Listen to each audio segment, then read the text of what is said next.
morning to all of you, to the distinguished guests on the dais, Professor C.H. Hanmantrao Garu, Dr. Y.V. Reddy Garu, Professor Radhakrishna Garu, Professor Bachi, Professor Schaffer, Dr. Gallup, Professor Gallup, and to the distinguished gathering. Firstly, it's an honor, to be on the same podium as these eminent men. I really feel this is a privilege and an honor. Thank you very much to the Center for Economic and Social Studies for bestowing upon me this rare honor. On a lighter note, let me also add that I suddenly feel younger on this stage as well. Wonder why.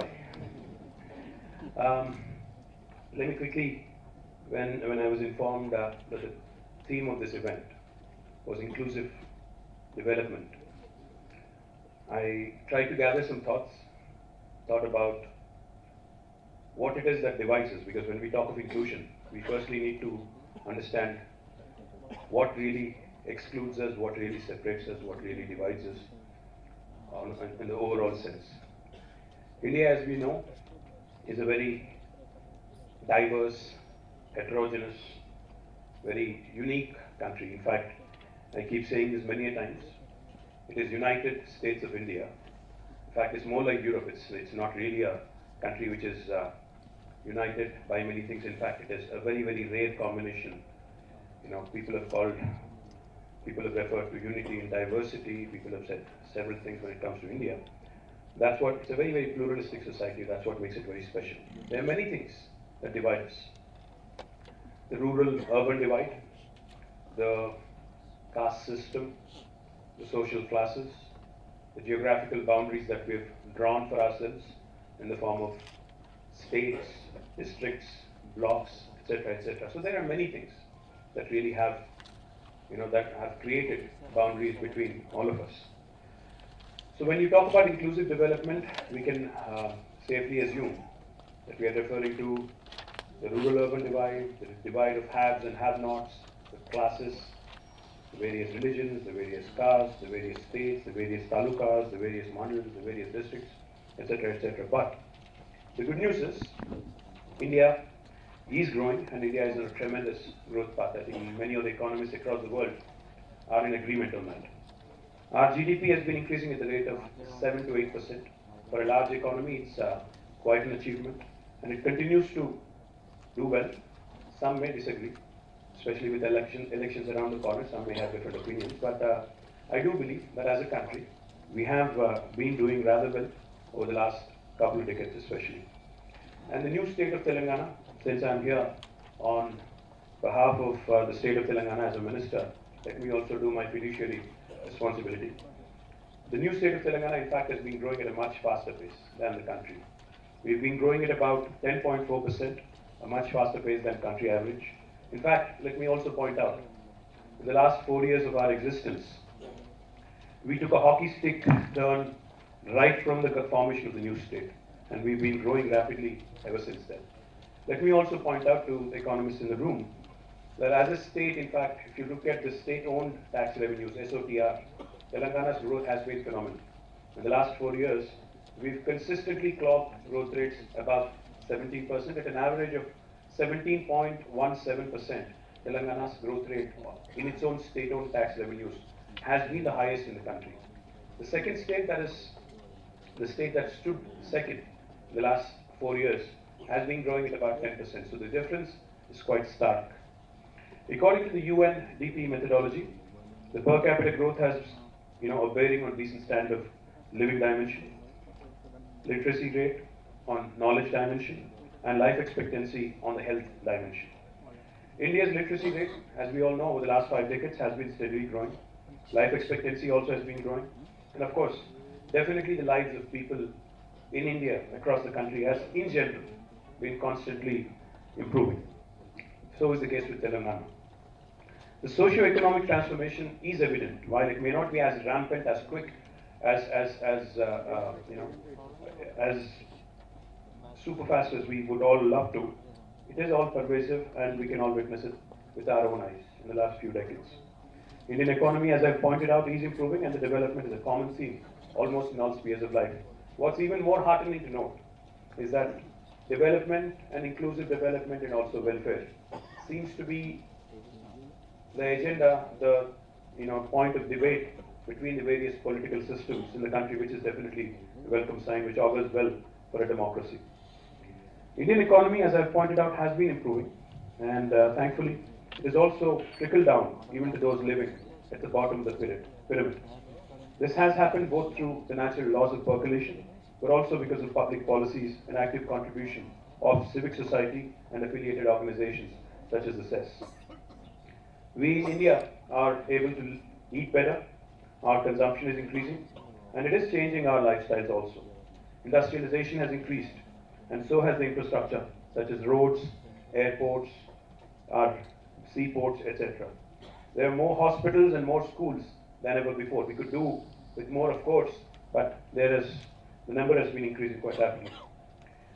And as we all know, new economies, especially growing economies and economies that have been growing at a rapid pace, create many new opportunities. And many Indians across the world today are riding on these opportunities, especially in education and employment. However, the key question, I think the point of debate today in today's seminar, is about the fact that not everyone in India is able to tap into these new opportunities at the same level, at the same speed across all social groups. There are some disadvantaged groups which are not able to benefit in the same way from these growing opportunities. We have come to realize across the world, capitalism, free trade, and new economics, while they definitely help a country at a macro level, they do not necessarily guarantee equitable growth, especially when you start with weak institutional framework and less prosperity. In fact, some nations have witnessed a huge widening gap between the haves and have-nots, which have led to revolutions and which have led to governments being taken out as well.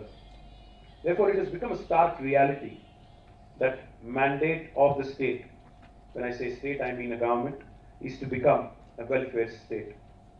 That means while we strive in the pursuit of excellence to grow and grow quick, we also have to ensure inclusiveness and equitable growth. It is imperative that the governments, be it a state government or a union government, need to take care of the vulnerable in the society to begin with. All social groups need to avail these opportunities on an equal footing, and that happens only when the socio-economic conditions have reached the levels of those who are now privileged. In the state of Telangana, we are deeply committed to the upliftment of socio-economically backward groups and in reducing inequalities, social inequalities in human development through proactive policies backed with bureaucratic action and budgetary sanctions as well. In the recently placed budget of 2018 and 19, Telangana state government has allocated 45,500 crores for social services, which is nearly 43% of the total expenditure of 1,04,000 crores.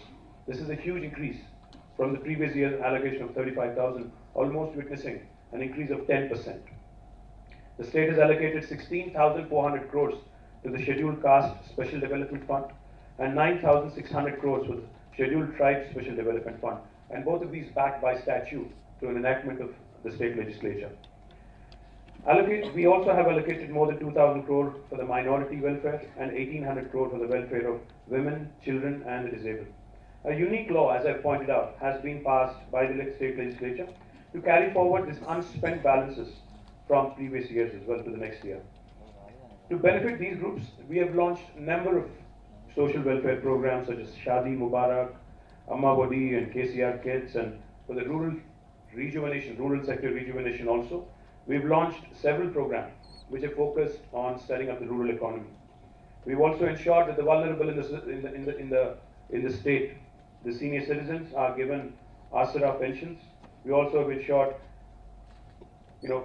adequate power supply, in fact uninterrupted power supply to all sections of the society. And we've also come out with some really revolutionary policies, especially on the agrarian front, on the agriculture front.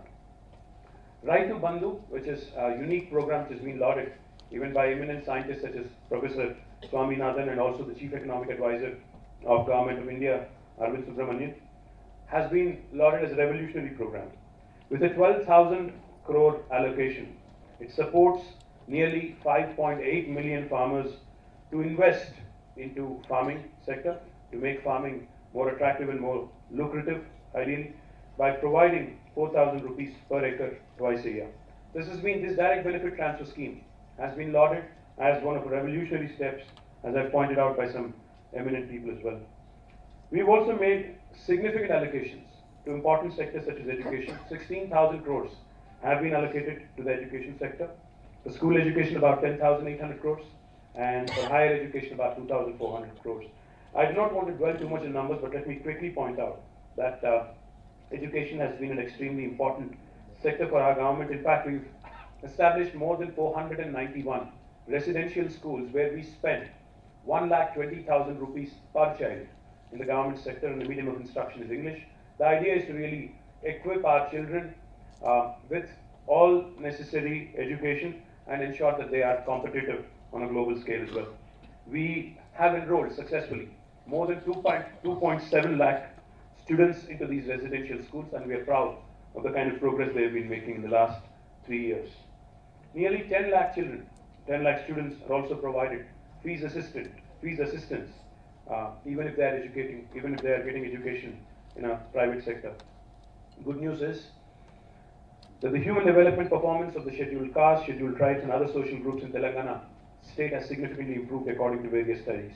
And the gap between the privileged and the not so privileged has been coming down significantly. But there is, of course, scope for constant improvement on these fronts. Having said this, mere budgetary allocations, mere lip service will never be able to actually bring about inclusive development. We have to make sure that the schemes and funds allocated are utilized properly, ensuring that it is actually received by the real beneficiaries without any pilferage. We have made many changes in our distribution process. For example, most of the beneficiaries today avail the direct benefit transfer system that we've instituted. As a state, as I've pointed out, we're not only committed to allocating adequate budgets, we're also very, very conscious about the policies and back them with provisions, and back them also by necessary laws wherever necessary, to ensure that the socio-economic transformation and the benefits accrued through it reach the disadvantaged groups, and to ensure that the inclusive growth that we all dream of in a country like India is expedited, and Telangana becomes a model state on that footing as well. Once again, I thank CES for this wonderful opportunity, for this rare honor. I hope these deliberations over the next 3 days yield some concrete results, and I hope they will provide direction for young governments in young states like Telangana as well. Thank you. Have a good day.